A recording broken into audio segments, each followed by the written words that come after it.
Hello, thank you so much for joining me on the Jessica Brimer channel.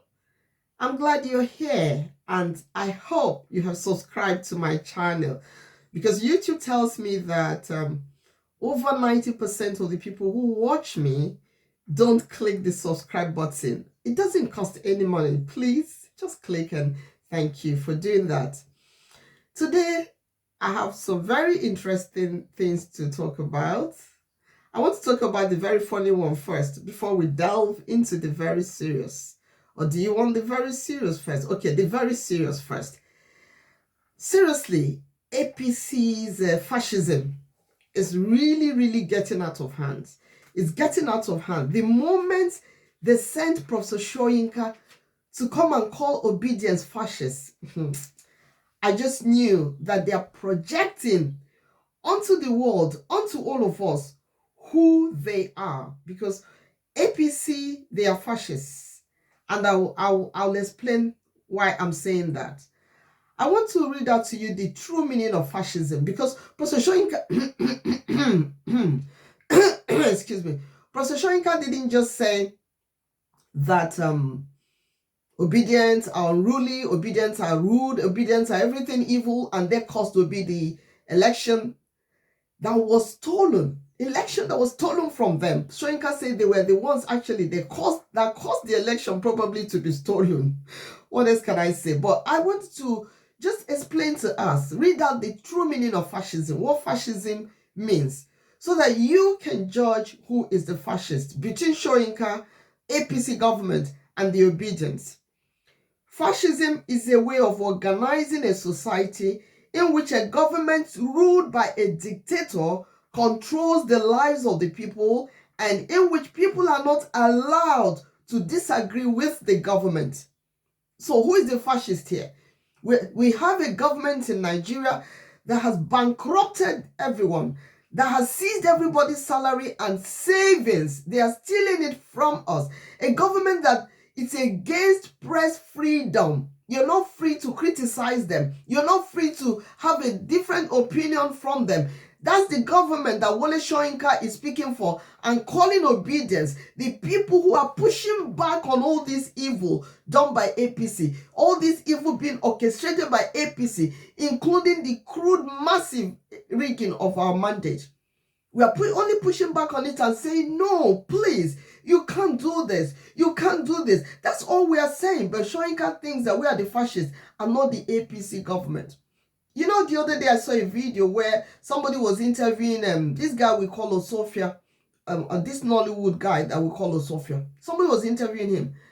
And Osofia was relieved in the moment that President Buhari, then as General Buhari, who did a coup and took over governance, he became the general, the military president of Nigeria. And what did he do? He released a decree. His government, they enacted a decree that drug pushers must be executed. That every drug pusher, people who are doing drug pushing out of frustration, out of poverty, that they must be executed. And they said, fine, okay, now we know there's a law that says we'll be executed. There was no such law before. The moment Major General Buhari was told that there are some Igbo boys that are serving jail term for drug pushing, Buhari decided to backdate the decree. He called it, what was it? No, it's not decree 4, it's another decree. Was it decree 2? I forget now. Anyway, he backdated the decree so that he could tie those 3 Igbo boys to the stake and shoot them dead. He did that in cold blood. And one of them was Osofia's own blood brother. Nkemowo, his own blood brother. Buhari executed these Igbo boys in cold blood because they are drug pushers. At the time they committed the offense, there was no law that said that drug pushing was punishable by death in Nigeria. There was no such law. Buhari came and enacted such a law and backdated it so that he could slaughter as many Igbos as he could. Look at how he sent soldiers to slaughter young men, burn markets in Imo State. Yes, just because they say they are IPOB, they are militants. But militants and bandits are being protected by Buhari's government. Fulani headsmen will go to communities and set it ablaze and slaughter everyone. The people will call the soldiers. Soldiers will be at the checkpoints. And the soldiers will say, no, we've not gotten order from above to stop them. These are the people Soyinka is speaking for and calling the obedience who are pushing back on all this iniquity, calling us fascists. When the government, actually, they are the fascists. The same Buhari's government, the same Major General Buhari then, now President Buhari. Oh, I regret every minute of the day that I opened my mouth to say Buhari should come in instead of Jonathan, because Jonathan was incompetent. Buhari is a combination of incompetence, nepotism, and a cold-blooded sponsor of killers. That same Buhari that killed, tied drug pushers to the stake and shot them is now supporting the rigging of an election in favor of a person they say is a drug baron who has come out to say, yes, my drug problem, my drug offense happened many years ago. He has accepted that it happened. So he's accepted that he was into drug business. So Buhari doesn't see anything wrong with that. I'm not sure really that I want us to distract ourselves from the main issue by talking about Tinubu's drug problem, but I'm only talking about it because the same man that tied 3 young men to the stake, denied them their destiny, denied them the joy of growing old and enjoying their families. He murdered them in cold blood. Is the same man now saying there's nothing wrong in handing over the reins of power to a drug baron. That's just the aspect I'm talking about. Because I know that the propaganda the APC government are using, all this propaganda of calling us fascists and bringing a respectable man like Wole Soyinka to come and call us fascists. Soyinka knows the true meaning of fascism. He knows that fascism is associated with Hitler. Hitler that murdered millions of Jews. That's the person Soyinka is equating obedience with. He knows. We know that it's all distractions. They're trying to distract us from the main thing. I'm a very simple person. I'm very simple. And I don't like complications. I like to do things in a straightforward manner. So for me now, the main issue that we all watched in real time, how Tinubu and his thugs were killing and murdering innocent voters at polling units just because they want to rig the election in his favor. They did all that in Lagos State. Yet, Tinubu could not win Lagos State. In spite of all the rigging, obedience won Lagos State. Thank God he and his co-riggers accepted that Obi won Lagos State. That's how, if Obi could win Lagos State, that tells you how Obi won all the states. The INEC chairman Mahmoud decided to rig the election in favor of Tinubu. That's what I want us to focus on. Not all these distractions of name calling, because name calling is a distraction. I'm not good with name calling. I just want, I would like to marshal my argument and hear your own argument. So is Wole Soyinka saying that all those things we watched didn't happen? The other day, somebody just recycled another video where Mahmoud was saying that we are hearing some publications, we're seeing some publications and broadcasts that beavers will no longer be used in the election. I want you all to disregard such media publications and announcements because they are fake.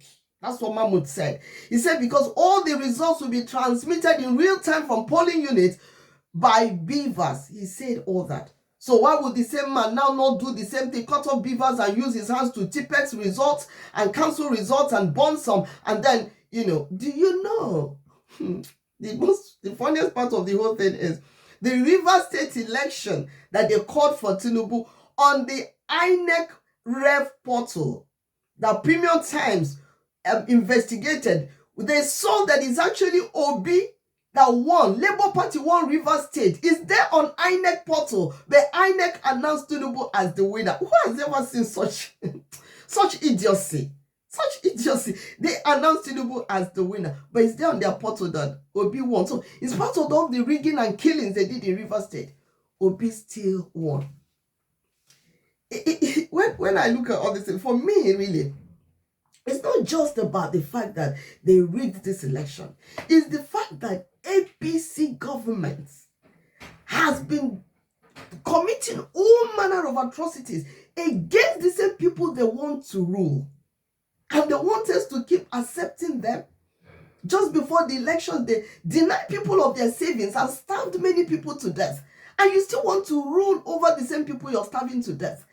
A government that has destroyed the country through tribal and intertribal wars, sponsorship of intertribal wars, and using the state apparatus, state military to favor their own ethnic group, as if the other people are not human beings. So they want us to still allow them to continue to destroy our lives, enslave our women into mass kidnaps and mass sex slavery. They want us to keep allowing that, jailing journalists for no reason other than the fact that they uploaded true content of what happened during the elections and how the government is mainstreaming and legalizing corruption. And they want us to accept them to continue to destroy our lives. We said no.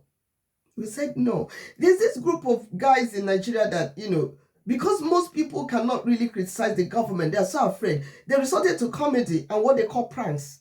So sometimes I just see those pranks. I just happen on them. And when you see what happens on those pranks and comedies, you want to weep for the country that the APC and PDP governments have destroyed over the years. Things that were unthinkable are happening.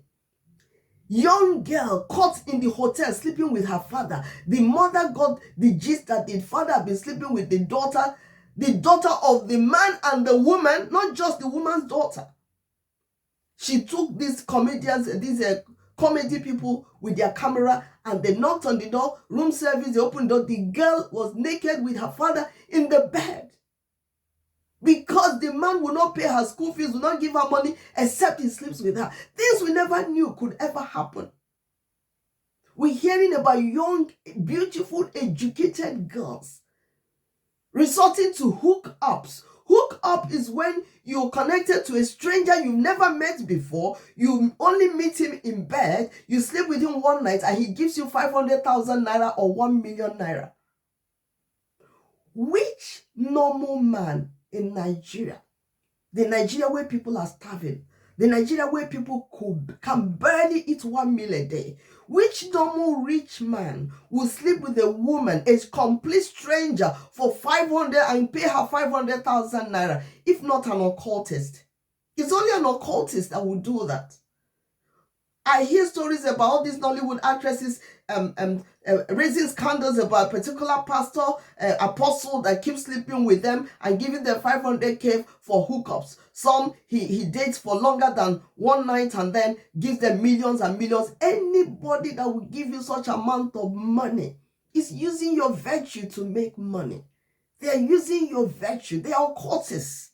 They are occultists. No more. But even Yahoo boy, you think scams people and makes millions. He's only sleeping with you because he's using you for rituals. You may not see the consequence of what you're doing now, but they will still manifest in future. My people have a saying that when you cut down a tree, that's not when the tree dries up. It takes days and years for the tree to dry up completely. They are using your virtue to do all manner of occultic things to elongate their life, to increase their money-making ventures and whatever it is they are doing to make money. It's not normal. And our young girls don't know this because they just think it's fun. That's why when I hold the monthly meetings with parents, pray for your children. I tell parents, it's not just about praying for your children.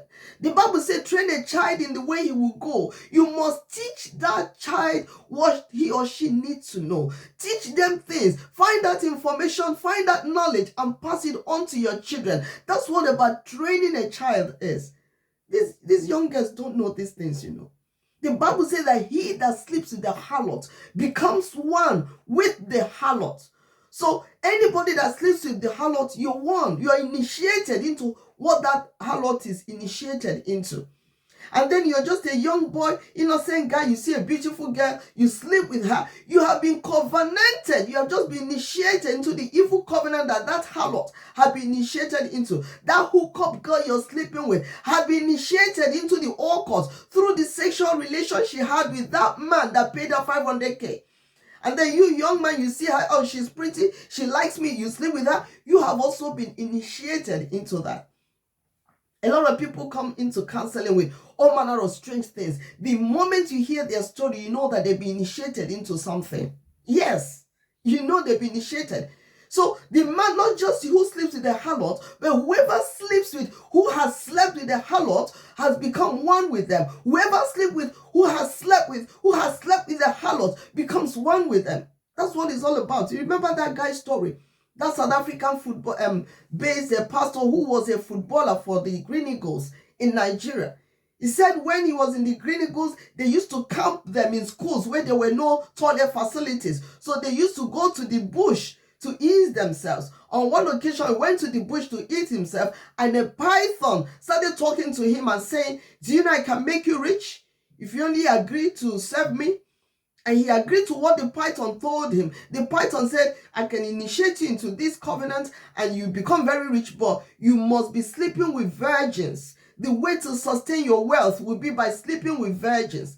So he said, all the places had sent proposals for contracts and money was not coming. Suddenly, the people started giving him contracts after he got initiated into that python covenant. And he became very rich. And you know what happens when men become rich? The women started following him. The virgins started coming. And as he was sleeping with them, his money was coming. As he was sleeping with them, his money was coming. It was when he almost died that he decided to give his life to Christ and renounce it. But what about the young ladies that initiated into that evil covenant? They will be initiating the men. So a young man, you are growing up, nothing is working out for you. Everywhere you go to, you don't seem to make it. Where people get things easily, you can't get it because you've been initiated into a covenant that you have not been servicing. So that covenant will speak against you and work against you. You didn't know you've been initiated into that covenant. A lot of women will come into counseling room with weird stories of how snakes are making love to them in the dream. How they're having intimacy with snakes in the dream. Because they've been initiated into a covenant that they didn't even know about. A particular lady said after deliverance program one day, she went home and slept. In the night, she said a snake crawled out of her. You know what? She said that she opened her mouth and told that testimony. I heard her, I saw her give that testimony. So these things we're saying, they're not just for saying sake. Anybody that has access to your most intimate part of your body becomes one with you. Everything in you ends up in the person. Everything in the person ends up in you. We know about sexually transmitted illnesses. That's how they happen, through that contact. So spiritually, everything that's troubling that person is in you. Everything troubling you identifies him as, yes, our candidate, because you become one. You become one. We have to be very careful. Whoever will pay you 500K, 1 million for just one night is using your virtue, is using you for ritual. It's just that you don't know. But when mysterious things start happening to you, you have to trace your mind and say, where am I coming from? What happened to me? If you find yourself in this, seek help. Seek help immediately. You need help. You need to renounce that covenant. You need to break from it. You need to be free. Child of God, you need to be free. It doesn't matter whether you're born again or born against. Once you go against the laws of God, once you go against the principles of the word of God, they catch up with you. Yes, they do. I'm sorry. It's blinking. It will be all right. It's changing. It's changing course. That's how it does. So my heart bleeds when I see these young girls, because they in those comedies, Flower Boy comedy, they will call a girl and say, come and see us. She will come. They say, well, there's somebody that is a hookup. Can you do hookup for 500K? Yes, I can do it. And the girl wouldn't know that it's actually her boyfriend or her fiance that is setting her up to know whether she has joined the group of girls who do hookup. 70 or 80% of the time, the girls are into hookup. From the comedies I've seen, from the videos, the skits I've seen on Flower Boy and Untouchables comedy, almost 70% or even up to 80% of the girls that they have tried to prank and say there's a hookup going on, are you interested? They have said yes, they are into hookup. And most the boyfriend will just be finding out, or the husband who had asked them to prank will just be finding out that this woman that I thought was holy, she goes to church every day, she prays all the time, is into prostitution. They wouldn't know. There was a particular girl I respect so much. They asked her, they pranked and said, a hookup for 500. She said, never, I won't sell my body. They increased it up to 2 million naira. She said, my body is not for sale. I can't do that. Please, I already have a man in my life. I can't do that. The fact that that girl could say no to 2 million, there's hardly any girl in Nigeria that can say no to 2 million, but she did. She did. I respect that girl for that. It means we still have women who understand the implications of these things. Women who still have integrity. Never mind that the APC government wants to roll everybody in the mud. By the time they are done with Nigerians will like, what did we do? How did we even get here? How did we even get here? You need to do a rethink. Everybody needs to. It's time for us to do a rethink. That time is now. That time is now for people to do a rethink, for people to call their daughters and their sons to order. You know, when you have a corrupt government, the main worry about being under a very corrupt government is the fact that you won't be able to do things in a morally upright way again and get away with it. No, you have to be a criminal for you to function well in that society. You have to bow to lies. Reality will become unreal. Lies will become truth, and truth will become lies. Look at the way Femi Fani-Kayode, Keyamo, and all the propagandists of Tinubu. Look at the way they lie shamelessly. Things all of us are seeing, they'll be lying and lying. Keyamo was saying that the forfeiture of $460,000 by Tinubu to the American government, that it wasn't because of drug money, it was because of this. It was just going all round and round and round and round. But now, Tinubu himself had used the mouth to say, yes, my drug case actually happened, but that's some years back. It's a long time ago. So he wants us to accept him because it's a long time ago. We never accept him for that. What about the people you just killed to rig elections? I'm not even talking about your drug case. I'm talking about the election you rigged. We didn't give you the mandate. Nobody voted for you, sir. That's what we're talking about. So please, sir, we don't want you to be president. That's why we voted against you. Don't tell us that the rigging we saw before happened before our eyes didn't happen. No. Don't tell us that. And now there's another story about the fact that Tinubu has a diplomatic passport from Guinea. Passport. I beg your pardon. Not pastor. A diplomatic passport from Guinea.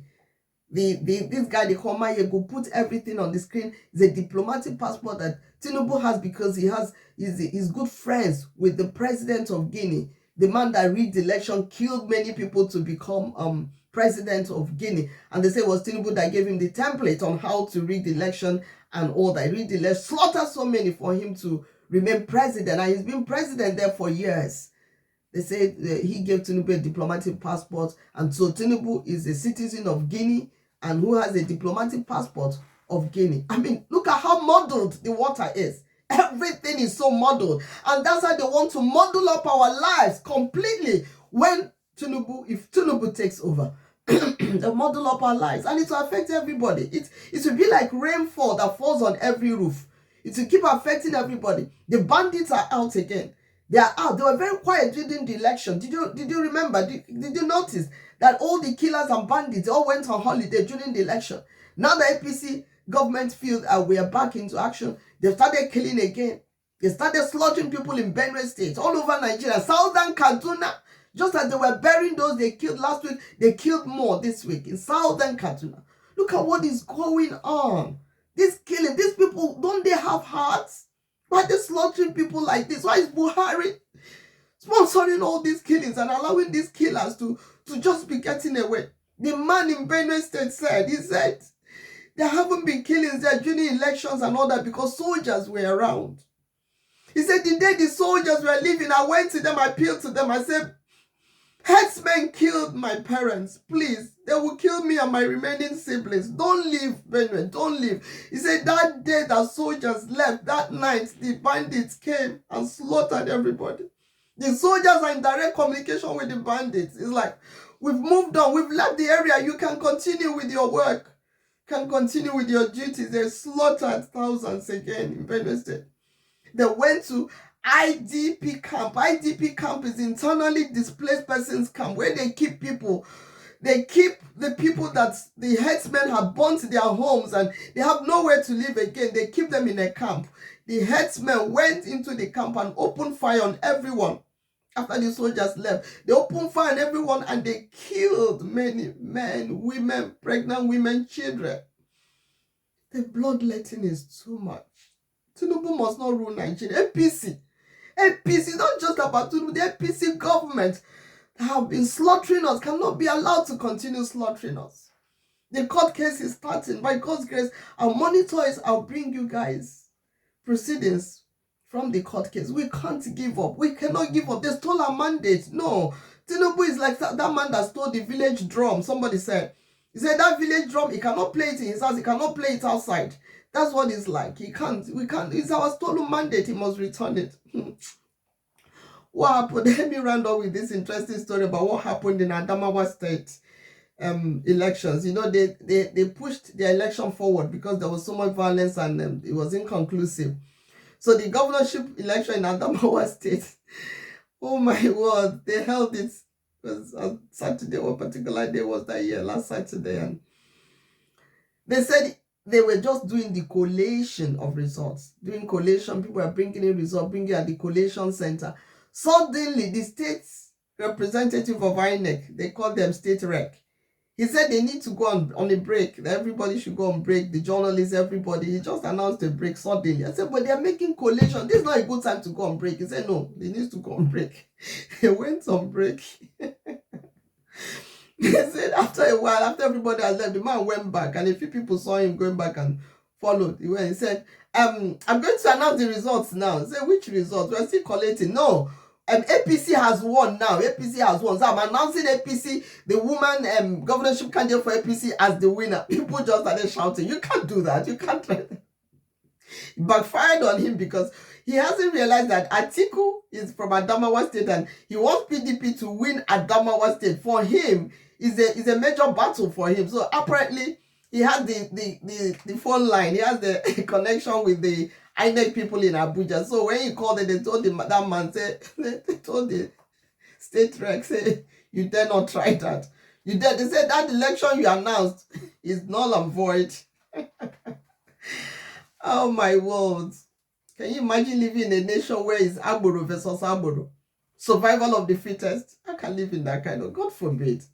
We must not allow this to happen to Nigeria. We must not. I don't know what they're going to do now. Whether they will continue collating the results or they will switch role and say it's now PDP. Can you imagine? The whole thing stinks. It stinks. I'm glad that you shared these moments with me. Thank you so much, Evangelist Jess. And please click the subscribe button, click share, like. If you enjoy what you're hearing, if you're getting some value from what I'm saying, please click the like button and share with friends and enemies. Thank you so much. God bless.